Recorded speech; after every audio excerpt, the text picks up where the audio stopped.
A small coal crew cut into a dry ridge outside a forgotten rail spur. Living on beans, hard bread, and the hope of steady winter pay. The work was ordinary until their picks broke into a hidden pocket of hollow space deep under the hill. Strange marks in the dust, carvings in pale stone, air that hadn't moved in ages. That night, the ground began tapping from below the bunkhouse floor. Whatever lived beneath that ridge was not sleeping anymore. So, before we continue, please make sure you leave a like and let us know where you're watching from. Thanks. I still remember the taste of coal dust on my tongue that winter in 1906, and the way it coated my mouth, no matter how much water I drank. We were 30 miles outside a small Nevada camp that does not exist anymore. A strip of boardhouse and canvas tents around a narrow-gauge spur. Men called it Dry Camp Number 3. To me, it was only a row of thin walls that shook in the wind, and a bunk where my feet stuck out into cold air. I had come from Utah that autumn, looking for steady pay. The copper mines had let men go, and I heard that the coal vein under the Nevada hills was thick and closed to the surface. By the time I arrived, crews were already cutting into a low ridge of gray stone that rose behind camp. The company manager, a short man named Briggs, with a heavy watch chain, said we would be rich in a year and gone in 2. He always smiled when he said it, although I never saw him go down into the shafts. There were 6 men in my crew. I bunked beside a tall Irishman named Connolly, whose beard never grew even and left pala patches on his cheeks. He made rough jokes and hummed while he worked. Next to him slept a Mexican laborer named Alvarez, who had worked silver in Virginia City and said this coal smelled strange to him. To dry answer, there was a young boy we called Sparrow, no more than 16, who lied and said he was 18 so the company would hire him. He had quick hands and wide eyes that tried to look older than they were. The last 2 were brothers from Kansas, Eli and Thomas Ward, broad in the shoulders. Quiet men who smoked cheap tobacco and kept to themselves. Our days were simple at first. We rose before dawn, ate beans and rough bread in the cookhouse, and walked the narrow track up to the mouth of the main drift, a dark opening cut into the hillside, framed by rough timber and The air inside was cold and still. Lamps hung on nails near the entrance, and each of us took one, checked the wick, and lit it before stepping into the tunnel. The light always looked thin in there, and stopped quickly against the rock. But it was enough to see the rails in the rough-cut walls. Those first weeks passed in usual way. We cut loaded cars, and pushed them back to the surface, where the mule team hauled them to the tipple. There were roof falls and bad tempers, and the kind of arguments that happen when men work in close quarters. But nothing worse than what you find in any mine. If anyone spoke about stories the Shoshone families told around their winter fires, I did not hear it. All I knew was that they kept away from the ridge and watched us from a distance when they came to trade. It was Alvarez who first mentioned hidden spaces in the hill. One evening after supper, a cold wind came down off the ridge and drove most of the men into the bunkhouse. The lanterns swung on their hooks, and the stove in the center glowed red.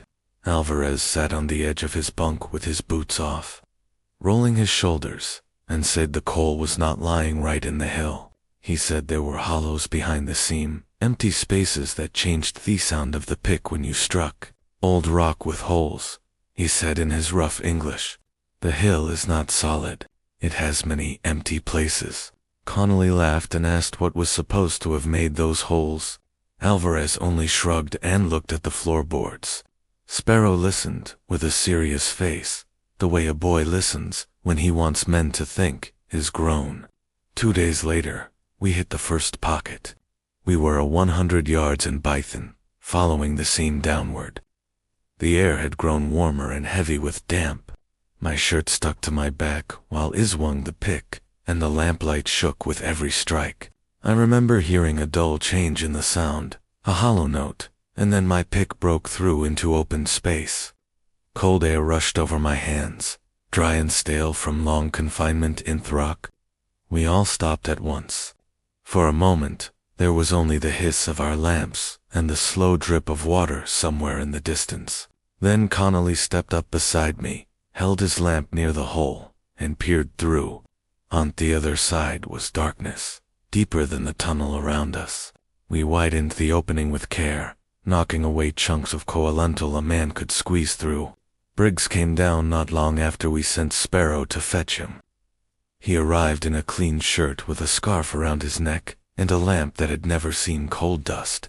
He peered into the gap, sniffed air, and asked how far the cavity might go. None of us could say. He rubbed his chin and told us not to stand there guessing. He wanted a survey of the void before the next shift. If it was large, he said, they might timber it and use it for storage.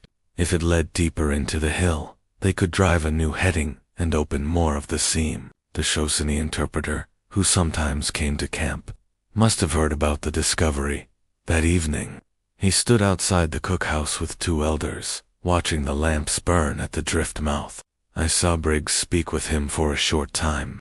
They exchanged a few words, and Briggs waved his hand in a sharp motion, though tended the talk. The interpreter left without coming in for coffee.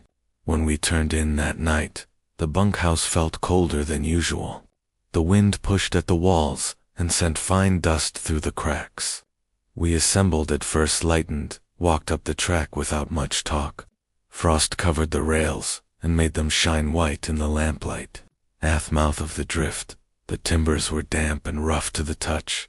We checked our lamps and went in. The air was colder near the entrance and warmed as we moved downhill. My hands felt tight around the handle of my pick, and I could hear Sparrow breathing behind me, slow and careful. At the pocket we had opened, the cut edge showed hard coal around a black gap. Connolly crouched and held his lamp close. The flame bent toward the void, then steadied. He looked back at us and said the air beyond was still. Briggs arrived moments later, with a coil of rope and a chalkboard for notes. He told us to keep our heads and follow instructions. He hunted 3 men through the opening, while the rest widened it and kept the line secure. He chose me, Connolly, and Thomas Ward to go first. Alvarez shook his head once, but said nothing when Briggs told him to stay with us. We stripped down to avoid snagging on rough edges, slung the rope over our shoulders, and eased through. Coal scraped my back and left dust in my mouth. On the other side, I stood in a low chamber with a floor of pack. The ceiling was close enough that I had to bend. The beam from my lamp showed the walls reaching away in a curve. The space had a dry smell, old and sour. My breath felt heavier at once. I called back to say we were. Connolly and Thomas joined me. We tied the rope to a stub of rock and moved along the wall. The chamber widened into an oval. In the center stood a pillar of pale stone that did not match the surrounding coal. Its surface was smooth and hard with shallow lines cut across it in a pattern I did not recognize. Thomas ran his fingers over it and said it was not natural. We all stepped back without meaning to. The pattern did not look like writing Iknu, and it did not look like random cracks. I walked around the pillar and found a narrow passage leading away at a slight downward angle. The walls there were not smooth. They showed uneven marks, as though many tool edges had worked there for a long time. The edges were not clean. They had small chips that suggested hard hands and repetition. My lamp showed small piles of dust under some of the ridges. The floor had shallow depressions that formed a trail. The shape was not a boot heel and not a hoof. Each depression had a long end and 2 shorter ends that I crouched and touched one with my fingers. The edge was crisp, not old. Connolly called me back to the pillar.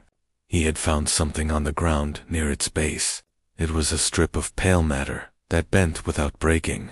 One side was smooth and dry. The other had small ridges in a regular pattern. I lifted it and held it near his lamp. The surface caught the light in a dull way. He said it felt like a skin of some kind. Thomas frowned and told him to put it down. Connolly set it on a rock and wiped his hands on his trousers. we heard the rest of our crew coming through the opening. Their lamps added more light and threw long shadows across the chamber. Briggs entered last and walked straight to the pillar. He ran his hand over the carvings, then stood back and told Sparrow to sketch what he saw onto the chalkboard. Sparrow's hands shook a little, but he drew the lines with care. Alvarez stood near the narrow passage and watched the darkness, his foe still. Briggs asked about the marks on the floor. I pointed them out.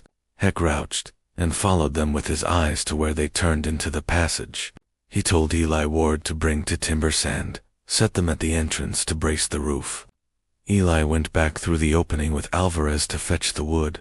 While they were gone, we set up a simple anchor for the rope around the pillar and took a length with us. Briggs wanted the three of us and Sparrow to go into the passage, while he and the others widened the chamber and took measurements.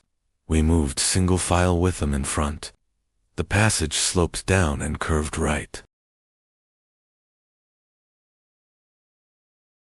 The walls were close, and our shoulders brushed them. The floor held more of the same depressions, and in a few spots there were drag marks between them. I stopped and pressed my palm to the groove. It was shallow but straight. Connolly whispered that the air felt warmer. I noticed it then. My lamp burned steadier, and my skin felt damp. We came to a fork.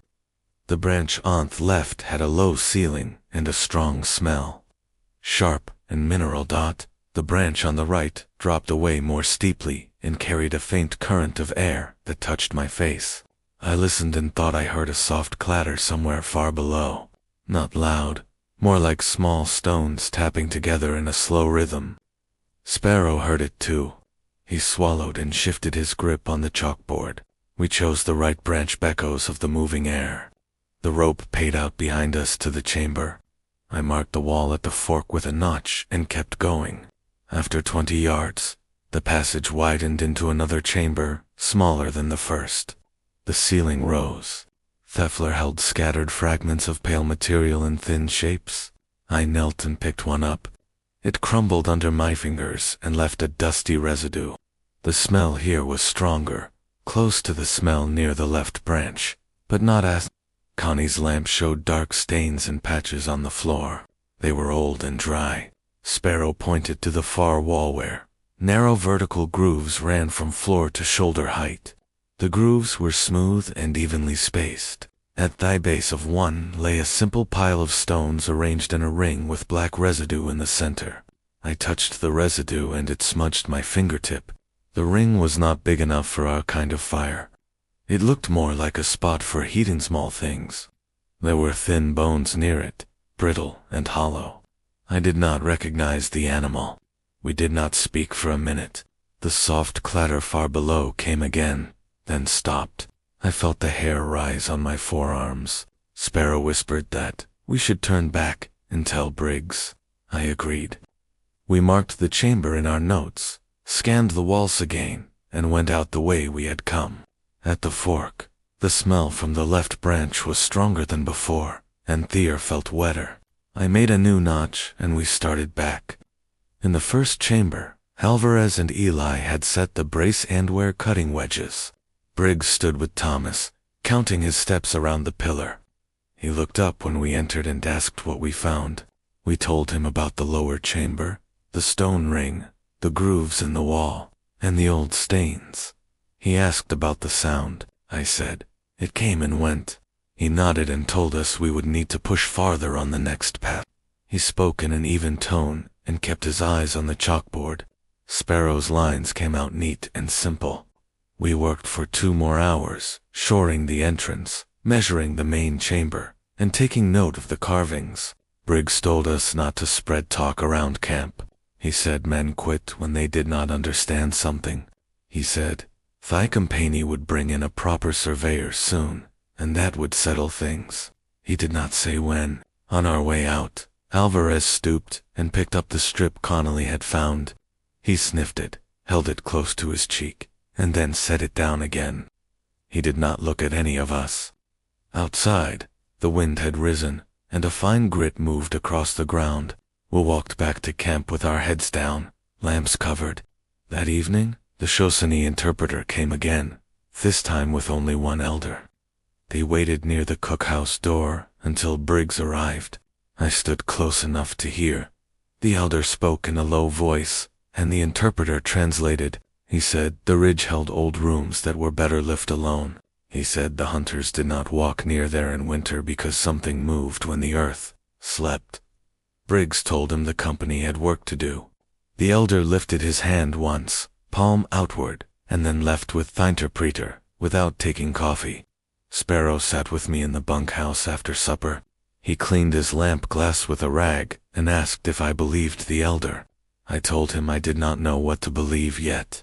Connolly pretended not to listen, but kept his eyes on us.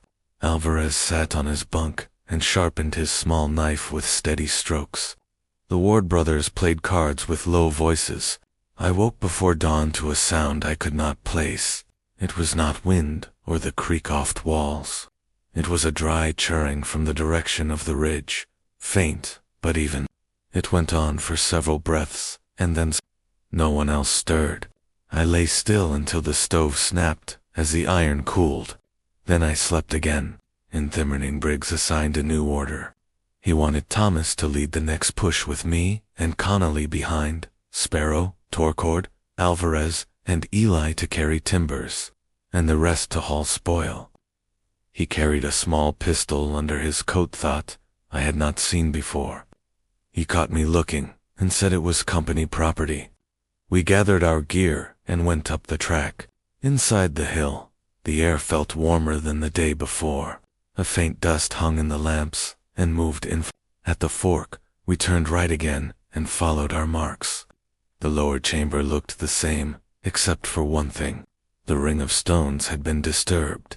A few pieces leaned outward, and the black residue showed a new smear that was darker at the edges. Connolly swore under his breath. Sparrow's pencil paused over the board and then moved again. We stood still for a long moment, and the soft clatter rose through the floor, closer than before. It came in pairs with a pause between them. Alvarez took one step toward the far wall and stopped. He had gone pale. He pointed at the floor near the grooves. There, in the dust, a new set of depressions crossed over our footprints. They led from the far wall to the passage and down into the dark. The edges were sharp. The dust had a faint ripple where something had dragged. Briggs told us to hold our positions. He took a knee and looked at the marks without touching them. He stood and said we would go forward a short distance and then returned to report.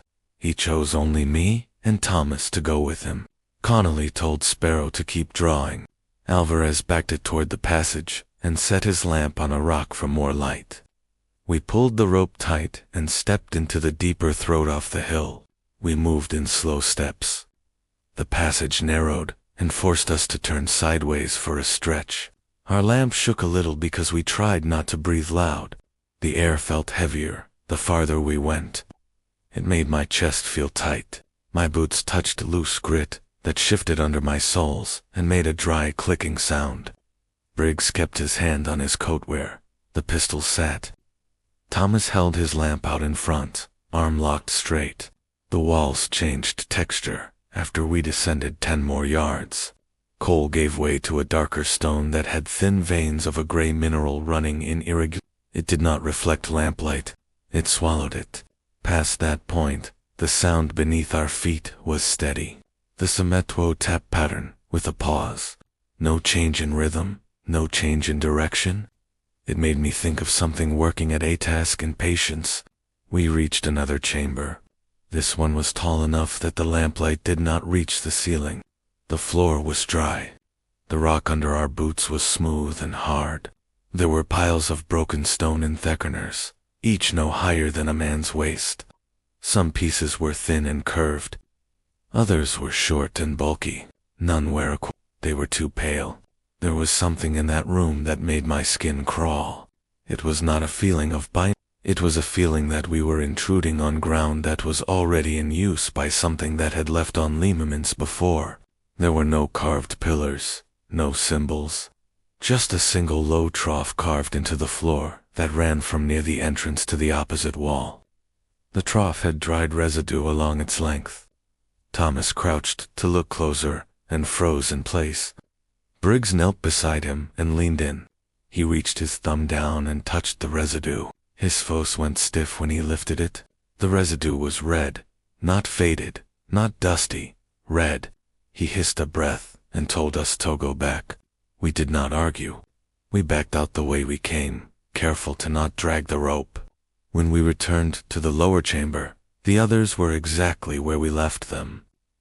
Sparrow held the chalkboard against his chest, eyes wide. Alvarez had not moved from the rock where he placed his lamp. Connolly had his pick in both hands, like he expected something to rush from the dark. Briggs told everyone to return to the first chamber. He did not raise his voice. He did not panic. He only spoke in short words and clear orders. He told Sparauto, "Take the board," and he told Alvarez and Eli to bring the timbers. We moved in a single file line up the passage. When we reached the first chamber, Briggs told us to gather around him. He said we would seal the passage until a survey team arrived. He said we would tell no one outside this crew until the company decided what to say. He said what was inside the lower room was not our concern anymore. The Ward brothers nodded without speaking. Alvarez turned away and wiped cold dust from his eyes with the back of his sleeve. Connolly stared at the floor until Briggs told him to look him in the eye and confirmed that he understood. When we reached the drift mouth, daylight felt strange. It was too bright. The cold air outside felt thin. The hill behind us looked like any other hill, but it now had weight in my mind that it did not have before. We walked down the track to camp in silence. Men outside looked at us with questions on their faces, but none. Briggs went straight to his office and closed the door. That night, the bunkhouse felt tense. Men moved quietly and spoke in low voices. Sparrow lay on his bunk and stared up at the rafters. Connolly sat on the edge of his bunk and rubbed his hands together over and over, like Simeon, trying to get something off his skin. Alvarez prayed quietly in Spanish.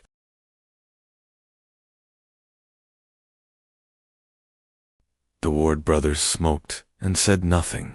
I sat on my bunk and tried to put the shape of those depressions in Mimond next to every print I knew of in the natural world. None matched. All I had was uncertainty that settled into a dull ache in my chest.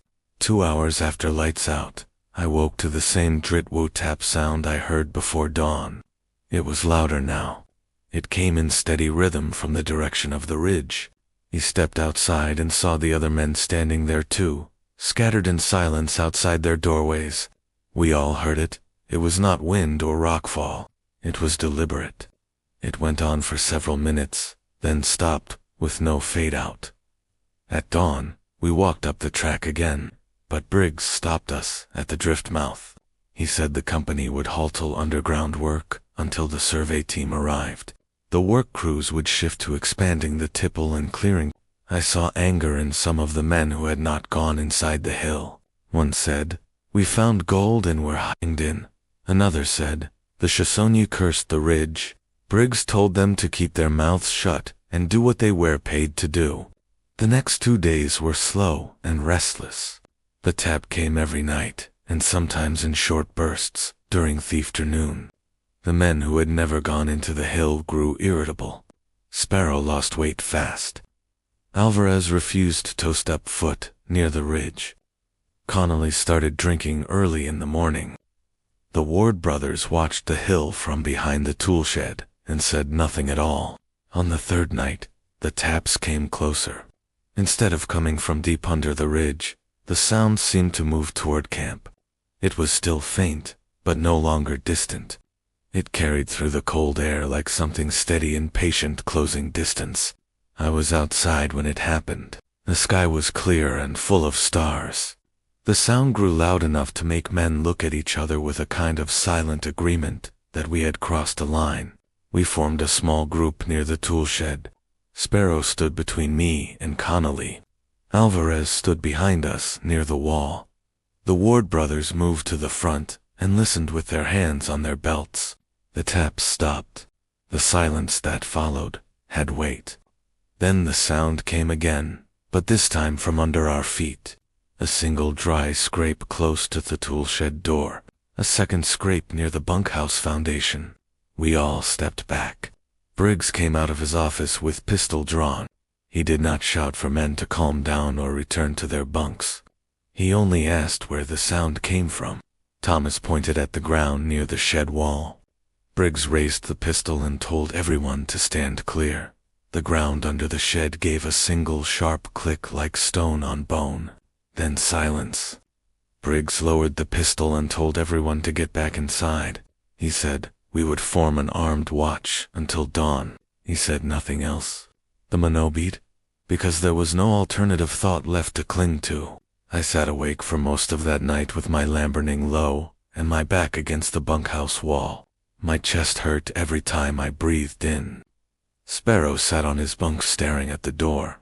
I tried closing my eyes, but the memory of that lower chamber came back every time. Thetra, the red residue, the new depressions in the dust. We were not alone in that hill. That much had become. Briggs divided us into pairs for the watch. I was with Connolly. We took the first shift outside near the tool shed. The night air felt dry and sharp, and the stars looked washed out. Our lamp sat on a crate between us. Connolly rested his pick handle across his knees. He whispered that he had worked mines since he was a boy, and nothing ever felt like this. He said, every mine had its own smell, its own sound, its own mood. But this was something separate from any place men had cut. He said, it felt like the hill had its own order, and we had disturbed it. I did not answer. I did not trust me. We kept watch for 2 hours and heard nothing. There was no wind, no taps, no scrape, just a still quiet that made every breath feel too loud. When our shift ended, the Ward brothers relieved us. I went back inside and tried to sleep again, but could not. The stove had gone low, and the cold sat heavy in the bunkhouse. Sparrow had not slept at all. He sat with his back against the log wall, and his knees pulled up to his chest. At dawn, the cook rang the bell for breakfast. Butanly, half the men came to eat. Some had not slept. Some were afraid to step outside. Briggs ordered the miners, had not gone inside the ridge to continue moving tailings. He told our small group to stay near camp and rest until the survey crew arrived. He did not know when that would be. He only said they were coming from El Ili by rail, but Eli was days away. We remained near the bunkhouse most of that day. No one wanted to go near the drift mouth. The men who moved tailings cursed under their breath and kept looking toward Therage. The Shosonia elder and the interpreter returned near noon. They stood far from the camp until Briggs approached. I saw Briggs speak with them again. This time, the elder shook his head in a slow way like someone watching a door close that should never have been opened. He placed a small pouch wrapped in hide on the ground and gestured for Briggs to leave it there. Briggs refused. He kicked the pouch aside and walked away. That night, the taps returned, but now they came in irregular bursts. 3 taps, a pause, 2 taps, a long silence, 4 taps. Each strike felt carried by intention. We all gathered outside the bunkhouse and listened. Briggs stood there too with the pistol in hand. He told us to get inside. We moved fast this time. No one argued. It was after midnight when Thafer's scream jolted every man upright. It came from outside, near the tipple. I ran to the door with Connolly and Sparrow behind me. When we stepped into the cold, we saw Eli Ward running toward camp. His arms flailed and his eyes, were-wide. His voice broke in his throat as he tried to tell us something. His words made no sense. He kept pointing back toward the ridge. Thomas ran to him, grabbed his shoulders, and tried to calm him. But Eli began clawing at his own shirt, then at his throat, as if something inside would not let him speak. He collapsed in front of us and lay still. When I knelt beside him, his chest was not moving. His eyes were open and looking straight up. Thomas stared down at his brother and shook in a slow, rigid way. He did not cry. He did not shout. He put his hand on Eli's chest, left it there, and then looked at Briggs without expression. Briggs told us to carry the body to the tool shed and we placed him on a worked near the back. Thomas stood outside the door and refused to leave. None of us treat so, pull him away. When dawn came, Briggs wanted to bury Eli. Thomas refused.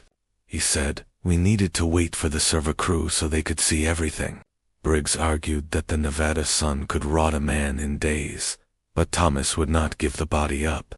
Briggs finally agreed to leave Eli where he lay. By noon that day, another change took hold in camp. The ground near the drift mouth showed new marks, not tracks on the surface.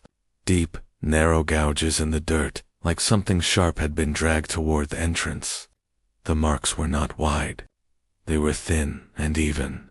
They led right to the drift mouth and then vanished tender, the timbers. Briggs ordered us all to stay back. He had the men who never went inside the hill gather their things and leave on foot toward the nearest rail camp 20 meters away. The company would not allow it if they found out, but Briggs no longer seemed to care. He told them they would not be paid for the last week, but they did not argue. They packed and walked away fast without looking back. Our group remained. Me, Connolly, Alvarez, Sparrow, Thomas Ward, Briggs, 6 men now. We spent the day inside the bunkhouse, with the windows blocked. The taps began again at dusk and grew louder than any night before. The floorboards creaked from subtle vibration. Sparrow flinched with every Briggs sat at the table with the pistol beside him and never looked away from the door. Near midnight, the sound stopped. The sudden silence made every breath feel dangerous. In the quiet, a new sound came. A faint scrape on wood outside the bunkhouse door. Then a second scrape. Connolly whispered for us not to move. Briggs raised the pistol. Sparrow gripped my forearm so hard his nails dug into my skin. Something pressed lightly on the door. The wood bent inward. Not enough to break, enough to show force. Briggs aimed center Massat, the panel. The pressure relaxed. The scrape moved toward the window. The glass made a soft flexing sound like a fingertip sliding across its surface. Thomas whispered his brother's name, no doubt of hope, out of instinct. He held the knife he had sharpened earlier. The scrape stopped. The hill went dead silent. Then the two-tap rhythm began again, but this time it came from the cellar beneath the floor. Briggs fired, a single shot straight into the boards beneath him. The sound that rose back up from the cellar was a low rattling shale that did not match any human throat. At dawn, the taps ended. The cellar went quiet. No scrape, no pressure on the wood, nothing. When we stepped outside, the ground around the bunkhouse showed fresh depressions in the dirt, the same shape as the ones in the lower chamber, narrow at one end, wider at the other, with shallow ridges on each side. They formed a ring around the bunkhouse, spaced evenly in perfect patience. I realized then that we were being measured. We stayed close together that morning. None of us wanted to stand alone for even a few steps.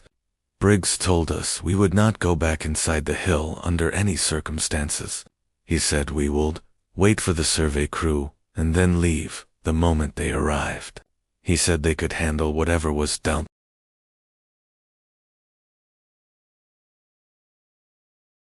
He tried to sound firm, but his voice was raw. His shirt was untucked, and his right hand trembled when he tried to put the pistol back in his coat. Thomas stood by the tool shed with the door open and looked in at his brother's body. The stiff shape on the table felt unreal in daylight. The sun made everything look ordinary again. That bothered me more than the night. The normal light gave us no truth. It only forced us to live alongside what we already understood but did not want to say. Sparrow ate nothing. He sat near the bunkhouse steps, with his back pushed against the wall, and his knees pushed up to his chest. He held the chalkboard he used in the chamber, but never looked at it.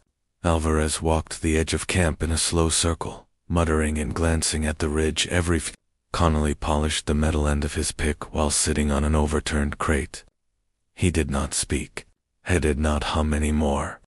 Briggs ordered me to burn the rope we had used inside the chambers. He said, anything that acted, those spaces should be destroyed. I took the coil outside camp, piled brush, and lit it. The rope shrank and blackened fast. The smell was harsh. When I walked back, Alvarez asked if I felt anything different. I told him, no, that was not fully honest. I felt a strange pressure inside my skull. Not pain, not fear, something that sat below those things. 2 hours later, while the sun stood high, a long sharp crack came from the direction of the ridge. It sounded like a slab of stone snapping under strain. Then came a low, continuous grind of earth. We all turned toward the drift mouth. The timber around the entrance shifted slightly. Dust rose from the cracks and drifted into the air. The ground under our feet shook once with a short jolt. The vibration moved through the soles of our boots and then stopped. Connolly cursed under his breath. Sparrow closed his eyes and lowered his head. Briggs stood still for several seconds, then called all of us to the center of camp. He said if the hill was unstable, it could collapse and take us with it. He said, we willed move our gear to the far side of camp and wait there. He said nothing about lizard people or monsters or anything unseen. He refused to say the words, maybe because saying them would make them real in a way he could not reverse. We relocated everything we could carry. We chose a place near the creek where the ground was open and the sun reached it fully, and it felt safer than the shadows near the ridge. Thomas would not move his brother's body. He said Eli would not be left alone. Briggs told him to bring the body. Thomas refused, so the body remained in the tool shed. By late afternoon, the wind picked up. Fine dust rose off the ridge and blew toward the camp in thin curtains. It carried a faint smell that reminded me of the narrow chamber beyond the fork. Sharp, mineral, heavy. As the sun dropped it toward the horizon, we heard the taps again. This time, they did not sound from the ridge. They sounded from under the tool shed, the same slow rhythm as before. 2 taps, pause, 2 taps, pause. Exactly the same spacing as that first night when it started.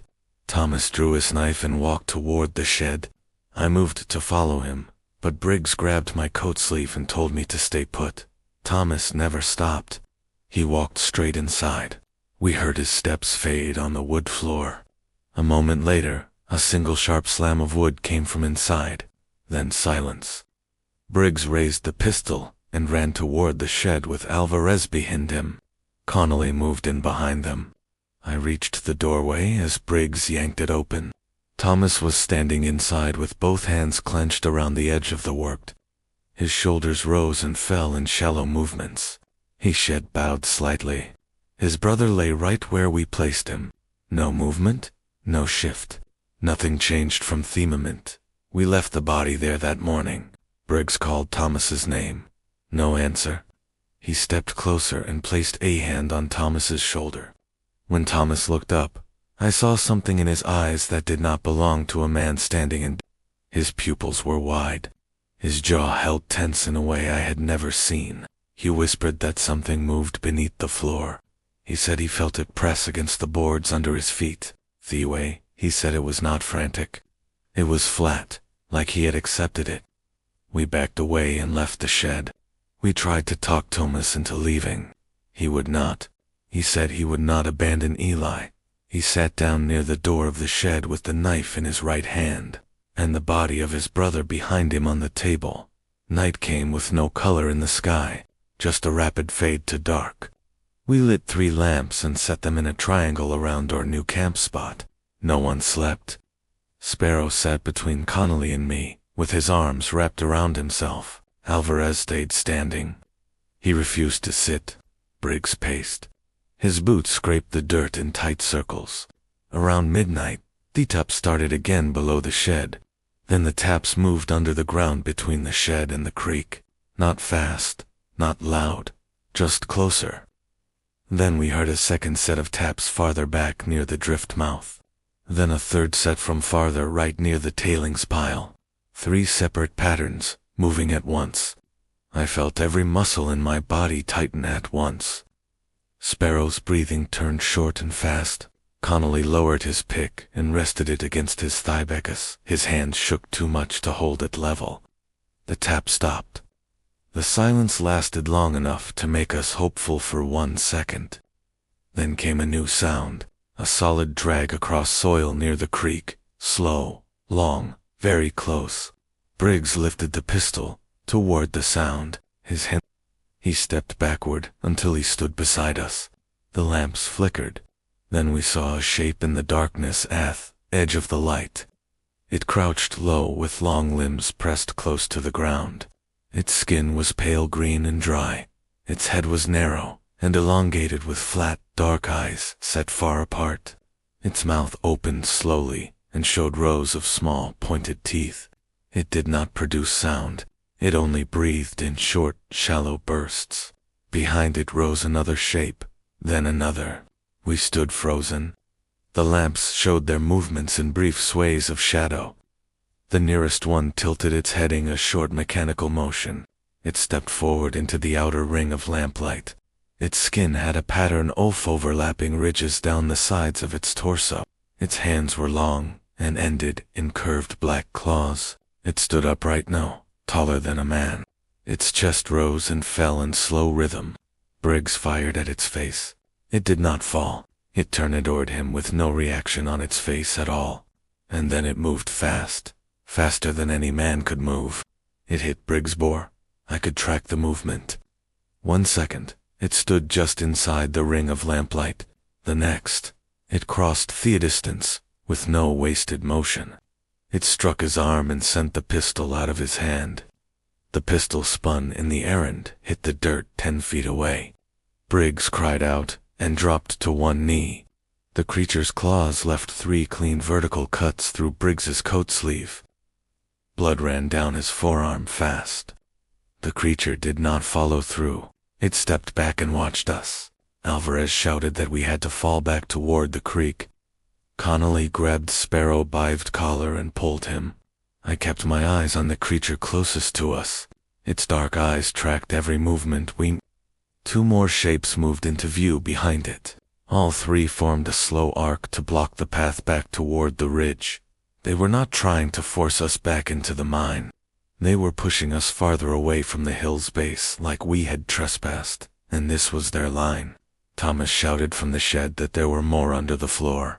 I could not see him through the open doorway, but his voice sounded different, not panicked. It had a dull certainty. Briggs forced himself to stand and held pressure on his arm. We backed toward the creek slowly. We kept our lamps between us and them. They responded by moving at the same pace, matching every step we took backward. When our boots hit the loose pebbles at the creek edge, the creatures stopped advancing. Their bodies stayed still, their heads tracked us.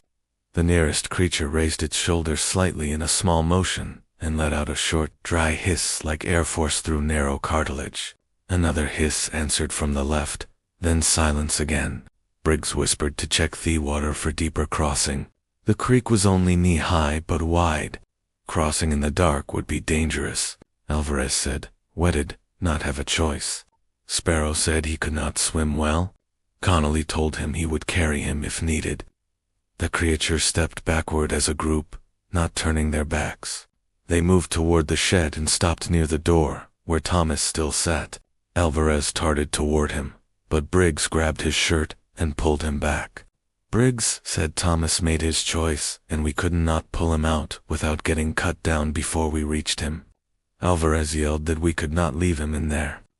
Briggs stared at the shed a long moment and said, if Thomas was staying, he was lost already. That sentence made Sparrow cry without tears or sound, just air moving out in small bursts. In the lamplight, I could see Alvarez's jaw tremble.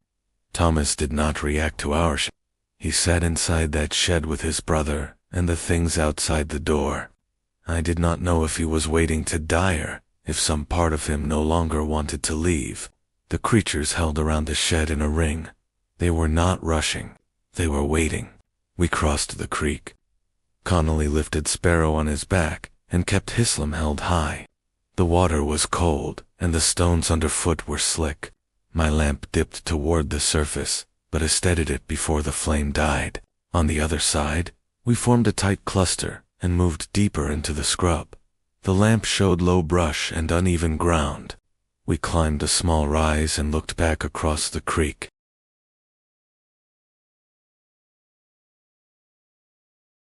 The creatures stood at the edge of the water. They did not cross. They maintained their positions and kept watching us. Their posture never changed. They never broke the pattern. The shed door shook once from an impact inside, then a second time. After this scanned, the lamplight flickering off the water showed two creatures push the door inward with slow control. They went inside. Thomas never made a sound. We turned away and left that camp for good. We walked toward Doral Spur, with only lamplight to guide us. The scrub and loose grit made the going slow. Briggs's wound bled through cloth he tied around it, but he did not ask us to stop. Every few minutes he looked back toward the ridge, but Han never brought up returning for Thomas. Alvarez muttered prayers under his breath the entire way. Sparrow clung to Connie's shirt until his fingers cramped. After 2 hours of walking through rough country, our lamps began to burn low. The light thinned and the flame flickered more often. We found a small wash with higher ground and packed dirt. We decided to rest there until first light. Connolly planted his pick in the dirt and sat with his back against it. Alvarez sat facing the direction we had come. Sparrow curled up on the ground and fell into a shallow sleep out of. Briggs tried to sleep, but flinched every time the pain in his arm pulsed. My thoughts would not quiet. He could not shake the image of those creatures standing in the lamplight. Their stillness, their patience, their deliberate restraint. They could have torn us apart at any moment, but they didn't. They never moved in frenzy. They moved like creatures that had evolved underground with precise efficiency, with physiological confidence in their own advantage, with no fear response tied to violence. Just before dawn, Sparrow jolted awake from a nightmare. He said he saw a long corridor of smooth dark stone in a trough filled with fresh blood. He said there were hands dragging something across the floor in slow repetition. He did not describe the. He covered his face and said he did not want to remember more. When daylight finally broke, the world looked flat and dry again. The ridge behind us looked like any other western hill with no sign of what lived beneath it. We continued walking toward the rail spur. The sun rose higher. The grit stuck in the crease of my eyes and made them. We reached the spur by afternoon. The small rail shack stood there with a hand pump and a short siding track. The water tasted metallic, but it was safe enough to drink. Briggs collapsed on the platform and leaned against the wall. He asked Connolly to check his arm. Connolly cut the sleeve away and looked at the wounds. The cuts were clean and deep. The edges were too smooth to be from rock. We waited there until dusk. No survey crew arrived. No one came down the rails. When the sky dimmed, Briggs said we would walk the rails through the night to reach the next camp. He said when we reached the next town, we would report everything exactly as he said the government could decide what to do, not the mining company, not us. We set off again. Walking the rails felt easier than crossing rough ground. Sparrow walked on the ties because he said it helped keep us balance. Alvarez kept glancing behind us every few miles. Connolly held his pick like a soldier holds a rifle. He walked beside Briggs so he would not stumble from blood loss. 2 hours after dark, we heard a single tap far behind us on the rails. Then silence. No second tap, no rhythm. Just one loud strike traveling along the steel track. Sparrow froze in place. Briggs told us to keep walking. We did. We pushed through dry wind and darkness until we reached lights on the horizon just before dawn. A telegraph office stood at the edge, off the next settlement. Briggs went inside and I followed him. He came out 30 minutes later. He said messages were sent to the nearest law office and territorial officials. He said riders would go to retrieve the bodies at dry camp number 3. He said men would be sent to shut the mine permanently. We stayed in that settlement 3 days. During that time, none of us slept well. Sparrow vomited twice a day from nerves. Alvarez refused to enter any building with a cellar. Connolly could not stay indoors longer than an hour. Briggs lay in bed feverish and pale. His wound enveloped a foul smell. A doctor was brought in, but said the tissue looked poisoned in a way he could not identify. On the fourth morning, Briggs went still. He died before noon. His eyes stayed open. The doctor insisted on sealing his body immediately and burying him before sundown. We did not argue. That night, a lawman from Antithor District arrived. He questioned all of us separately. We told him every detail. He wrote it all down, but did not look convinced. 3 days later, a telegraph operator told us a message came back from the recovery team that rode out Tooth Old Ridge. They found the camp, the bunkhouses, the tipple, the shed. They did not find a single body. Not Eli, not Thomas, not Briggs, not any sign of struggle. Every building was empty and clean on the inside. Tool racks were... The drift mouth had collapsed under its own weight. The hill was sealed. The ground around the shed showed no depressions or drag marks. The operator asked if we had made the entire story up. None of us answered him. I left Nevada that same afternoon and never returned. Sparrow disappeared a year later in Idaho. No one knows what happened to him. Connolly died off pneumonia in 1909. Alvarez lived until 1938 and refused to talk about that winter ever again. I still dream about the lower chamber, the narrow depressions and dust, the smell of old mineral air, the long smooth trough carved with purpose. I know what we saw. I know what walked in that hill. And, Ickno, they let us leave. A small band of coal diggers worked into a brittle ridge near an abandoned rail line, surviving on beans, stale hardtack, and the promise of winter wages. Nothing was unusual until their tools cracked into an unseen hollow buried deep inside the hill. Dust held strange grooves, pale stone bore old cuts, and the air felt like it had been trapped since another age. That night, tapping rose from beneath the bunkhouse boards. Whatever lay under that ridge had awakened. Before we move on, be sure to leave a like and tell us where you're tuning in from. I can still recall the grit of coal on my tongue during that winter of 1906, how it clung to my throat regardless of how much water I drank. We were camped nearly 30 miles beyond a tiny Nevada outpost that has long since vanished. Only a thin line of shacks and canvas beside a narrow-gauge spur. The men called it Dry Camp Number 3. To me, it was just a row of flimsy walls that rattled in the wind, and a bunk so short my boots hung off the end. I had traveled from Utah that fall, chasing steady work. The copper pits had laid off half their men, and word said a rich coal seam slept beneath the Nevada ridges. When I arrived, crews were already biting into a slab of gray stone behind camp. The company overseer, Briggs, a stubby fellow with a thick gold watch chain, bragged that we'd be prosperous within a year and gone before the next. He always grinned when he said it, though I never once saw him climb down a shaft. My crew had 6 men.